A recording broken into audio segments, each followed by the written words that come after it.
Hello fellow Venetian. If you're watching this video, it means that you have been specially selected to enlist in Fear. But don't be fearful of that name. It's simply an acronym for First Encounter Assault Recon. My name is Captain Lee, and I'll be telling you what you need to know about this incredible job opportunity. Now you may be wondering, what does this job entail? Well, you'll have to speak to your superiors about your specific position, but working for Fear involves two main things. Operating the immigration center. Deny immigrants access to our great city of Aurora if they have contraband on their person. And let immigrants in if they present their passport and have no illicit materials. Defending Aurora. Unfortunately, not everyone obeys the laws of Aurora. It is your duty to stop criminals from committing crimes using any necessary measures. Now that all the serious stuff is out of the way, it's time to look at the perks of working for Fear. Relax in the Fear headquarters with your fellow employees, and Stone, our amazing gunsmith. Don't worry about criminals getting inside. This room gives all Fear operators quick access to every part of the border while still remaining heavily protected. Since it was built, not a single criminal has gotten inside. Visit the lovely residents of Rust Town. The Outsiders have been defending their settlement from mutants for decades. They've even created their own jobs and adopted the standard Venetian currency of Vesa. Some residents are miners, some are mutant hunters, and some are car salespeople. That's all from me.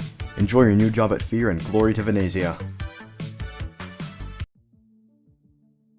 Dawn of Aurora is a Roblox game released in 2020. It was developed by a Roblox clan called Fear, which has been around for about a decade now. The two main developers are people who go by the name of Sonic the Hedgehog and Shadow the Hedgehog. I think Sonic retired, I'm not sure why, but it's mainly Shadow working on the game now. The game is like an open world kind of thing. I like to think of it as a combination between Jailbreak and Cyberpunk 2077, just because it uses a lot of the structure from Jailbreak, but it has a lot of themes from Cyberpunk 2077, even featuring, I don't even want to call them references, it's just David Martinez from the Cyberpunk anime. You can just look exactly like him. They even put the Sandevistan in the game, except they call it the Cyber Spine. There are two main teams, and then three other ones that nobody really uses. The two main ones are Fear and Criminals, which is basically like cops and robbers. And there's a big border in the middle of the map. The border is where two of the three unused teams kind of come together, one of which is Outsiders, which live in the Wasteland. You can kind of just kill mutants, mine, do a bunch of other stuff to get money. The real money comes from robberies, but you'd have to be a criminal for that, and then you'd get arrested by Fear. If you want to become a citizen, which is the other team, then you'd have to go through the border, go through the whole inspection process, and then you become a citizen. It's honestly not that good. Citizen is probably the worst team besides Prisoner. Prisoner doesn't really need an explanation, so I'll just continue talking about Citizen. You can do jobs, and by jobs I mean one job. There have been more promised on the way, but for the past 2 or 3 years it's just been this one pizza delivery minigame. That's all citizens can do. On the bright side though, you can also shoot criminals if you really want to. You do get their bounties if you kill them, but criminals can also shoot you. I brushed over the two main ways that Outsiders can make money: killing mutants and mining gems. Mining gems is pretty self-explanatory. It's like Minecraft, except you can't craft anything out of them. You just sell them for money, and then use that money to buy guns or vehicles or whatever. Mutants are actually pretty interesting. There are 5 levels of mutants. The levels don't really differentiate them all too much, it's just increased HP and damage and whatnot. But there are 4 different kinds of mutants. There's the standard ones, you know, shambling around, not much damage, only a melee attack. Then there's biters, which are basically the beefed up normal mutants. They look much goofier, and they also do a bunch of damage and have much more HP. Then there's mutant soldiers, which are just mutants with guns. Their aim is terrible, but they can overwhelm you if there's multiple mutants around you. Then there's toxic mutants, which explode, and they leave acid around. And then there's the big boy, the Rager. Funny story about the Rager, actually. It got announced in August of 2021 and took until, I think, September of 2022 to actually release. And honestly, it was not that big of a deal. It released alongside 2 other weapons, which I will talk about later. Some of the locations in Dawn of Aurora include the Wasteland, the Border, and Aurora. Anyway, moving on. I'm kidding. There are more locations, but those are the 3 big ones. There's also the Leviathan Mines, which is where people go to mine gems. There's Rust Town, which is where Outsiders and criminals will spawn. It's kind of like the main hub for anyone that's not a citizen, Fear, or a prisoner. There's the prison, which is where you go when you get arrested. It's pretty self-explanatory. There's the border, which is where Fear spawn. that's how you get through to Aurora, either legally or illegally. There is actually something funny you can do where you can get in there legally and then just come back, grab a bunch of guns, because guns aren't allowed when you're actually initially getting into Aurora, but you can just come back after getting into there legally with your citizen status, grab your guns, go back inside, and then you can't get prosecuted for that, because you already have your citizen status. There's a number of ways to get into Aurora illegally through the border. I think the devs actually did a really good job making everything accessible. It's very cool how you can get in illegally. Now for the weapons. Recently there's been a meta of using shredders, which are basically sawn-off shotguns. They don't have a lot of range, but they deal a lot of damage if you point-blank someone with them. I think you can insta-kill someone with a legendary shredder. Guns in Dawn of Aurora used Fortnite rarity systems. The other meta weapon is the KM50, which is basically the sniper rifle. It's the only one. It was preceded by the DMR-15, which wasn't exactly a sniper rifle because it didn't have a scope, but it had a lot of range and did a lot of damage, and it was really good when the game first released. Because when the game released, there were like 5 guns, I think. The third meta weapon isn't really used that much because it's very difficult to find. It's the Executioner. It's a revolver, and the aim on the Executioner is really weird. Because you basically have a square on where you're aiming, and the revolver will hit anywhere within that square. So you don't know where within that square you're hitting, but you do know it'll be somewhere within that square. When you aim down sights, it just kind of reduces the spread. It's just normal aiming down sights, but it's really weird when you fire the Executioner. The aim is really goofy. It makes it 100% a gamble. If you headshot someone, you get massive damage. I've never really liked using the meta in video games, and Dawn of Aurora is no exception to that. So I use an Enforcer, which is basically Dawn of Aurora's version of the P90. I also use a G5A5, which is a standard rifle for Fear. Any person on the Fear team actually starts off with a rifle even if they have no guns, and it's always the G5. I also use the Titan, which was given to me by my friend. The Titan is a machine gun. It's the only machine gun in Dawn of Aurora. It is very difficult to find. It costs 500,000 Vesa, which is a lot in Dawn of Aurora. And you can only find it in the black market, and it has a chance of randomly spawning there every 10 minutes, and it's a very low chance. I think I've seen like 2 in the shop, and I only own 1. There's also a trading system that people use in the game. It's not like an official trading system, but it's more of like a trust-based thing. You drop one item, the person you're trading with drops an item, and then you pick up the other person's item and hope they don't scam you. There is a huge scamming epidemic going on in Dawn of Aurora. It's kind of stopped now because the game's kind of dead. I'll get to that in the next part.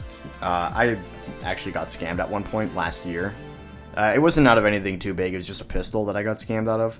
So I was able to recover. You know, it was only like 100,000 Vesa, which, you know, it is a lot, but I can get that back pretty easily.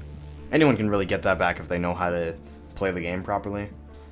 In 2022, the Bank of Venezia released, which was a new heist, adding on to the Bank of Aurora and Club Hive. The game was very active at this point. Not like very active, it was actually kind of dead, but, you know, the community consisted of about 200 people, somewhere around that range, a couple hundred. You would actually see the same people across multiple servers if you played commonly, and people actually had, like, reputations in there. And honestly, this is my favorite, like, phase of the game, like socially, not mechanically, because honestly I think mechanically the game was best in the beginning of its lifetime, because that's before a bunch of broken weapons dropped. But socially I really liked this phase because everyone had a reputation, including me. I ended up starting a sort of clan, not like a clan, but sort of just like a group of people in Dawn of Aurora. I called it the Poutine Mafia, because in Dawn of Aurora I made my character's name Poutine Paul, you know, because I'm Canadian, and it just sort of became a thing. I didn't exactly make it. It was just kind of a group of my friends. We got together and we're like, man, we're like a mafia. And then I was like, yeah, we kind of are. I made a group chat for us, and that slowly evolved into a server, and now it's just a whole thing. We also have a Roblox group. I wasn't actually very active before the summer of 2022, which was about a month after the Bank of Venezia update released, so I'm not sure when the Warren weapons released, but the Warren update was very good for the game. I honestly think it was probably the best update in the entire game's lifetime, because it added a new rarity for weapons, Warren, which Warren weapons had the same stats as legendary weapons, which seems a little bit like obsolete, but they had terrible durability and they could not be repaired, which is great for new players because they're cheap, they perform well, but they're not like sustainable. So you can't just live off of Warren weapons. You need to invest in repairable weapons, actual legendaries. But it was great for new players, and I really liked it. And they also added a new, sort of currency in this update, scrap, which can be used to repair weapons. My memory's kind of foggy from when the game first released, because that was 4 years ago. But I think you either could not repair weapons at all, or you could repair weapons, but it would cost you Vesa. So I think adding I think adding scrap as a new currency was very good for the game. There's a few mechanics that people really don't like in the game. Tasers used to be one of those. They removed tasers in favor of a system called dead arresting, which originally was also in the game alongside tasers, which is just way too broken. Nobody liked it. People still don't like dead arresting. Honestly, I'd rather have tasers than dead arresting. Back when the taser was in the game, there was a huge epidemic of tase rushing, because tasers in Dawn of Aurora work like tasers in any other video game. You hit someone, they're stunned, they can't move, they can't fight, and then people would go over to them and arrest them with handcuffs. It was very toxic. Nobody liked it. Additionally, dead arresting, it's kind of what it sounds like. You can arrest dead bodies and it will actually count. You will get their bounties, the person will be sent to prison. It's very annoying, and a lot of people seem to think it was a bug. I actually managed to talk to the developer about it. He said it was a feature, which is really weird. Me and this other user, who is a former higher-up in the Fear clan, I'm not exactly sure what his rank was. I'm not actually that well-versed in the Fear thing. I used to be an actual member of the clan, but I stopped. And now I just play Dawn of Aurora, and I'm still in the Fear Discord server, because that's kind of serving as the Dawn of Aurora Discord server. This higher-up and I'll just call him Dan, he and I actually worked on a sort of trailer. It's not exactly a trailer, because the game is already released. Sort of like a montage, pretty much. We worked on this to try to sort of hype the game up, get some more people in there, because, the hope was that they'd see the montage and be like, wow, this game looks cool, we're gonna play this. I'm not exactly sure if it worked right now. I'm kind of seeing a difference in the game. I'm kind of seeing more people playing right now. Not exactly, though. It's not doing that well. We've also sort of started, not exactly a charity, but I like to call it that because I don't really know another word for it. Basically, the whole goal is just to protect new players, give them free items, not like give them a huge advantage just from the start, but give them like starting items, teach them how to play the game, just protect new players in general. Because all video games need new players. If you don't get new players coming in, the game will die. And Dawn of Aurora is very hostile to new players, because there is not a chance that a new player with like common weapon, even if they have like uncommon or rare weapons, there is not a single chance that they can go into Dawn of Aurora and go up against people with like legendary weapons who grind that game like religiously. I've been playing for 4 years, and I know Sweats have been playing for like less than a year, and they are way sweatier than I am. The game is very hostile towards new players. There's a reason I call this part Development Purgatory instead of Development Hell, because it's not exactly hell, because the game is still really good. It's just very dead, and the developer made a lot of mistakes that kind of killed the game, almost like he was trying to, which I know for a fact he wasn't. There was a huge lack of updates after the Rager was released, which I mentioned in part 1. It's actually gotten to the point where me and some other people are trying to revive the game. We're kind of doing the dev's job for him. And it's not like me going against the dev, me saying, this developer, he sucks. Because I've spoken to him personally. He wants the game to be alive. I know this for a fact. He's not some bad guy. In fact, he's actually turned down selling the game, because he knows that if he sells the game to, I don't know if I can say the company that would be willing to buy it off of him, but I know that he turned down selling the game to them, because he knows that if he did, it would kill the game even further. Also, along with the Rager update, there were some really goofy melee weapons added to the game. For 3 years, the only melee weapons were your fists, but then the developer decided to add a bat and a katana. The bat is not that good. Nobody uses it. The katana is absolutely broken. The model for the weapon is bigger than the player model, and it does insane damage. And Dawn of Aurora is really meant for ranged combat. If you get close to a player, it's very hard for them to retaliate with a gun, because your camera angle is really weird. The crosshair is like slightly to the right of your character, so if someone comes at you with a melee weapon, you're going to be constantly having to turn your camera if you want to shoot them. And they can just continuously run around you, and you won't be able to keep up with them. They'll just keep hitting you, and you will die. You have like no chance to retaliate. It is terrible. Now it's time to get to the real meat and potatoes of this whole thing. Right now the game has like one active server at a time, and it's a fucking miracle if that server has more than 10 players. So I actually contacted Shadow, the developer, about this whole thing, and I asked him for permission if I could like share the screenshots in this video. He did not get back to me, so I'm going to describe what happened, but I'm not going to show screenshots. So, you know, if you don't believe me, I don't know, I guess that's your problem. So pretty much the reason that the game hasn't been updated in forever is because he's working as pretty much a solo developer at this point.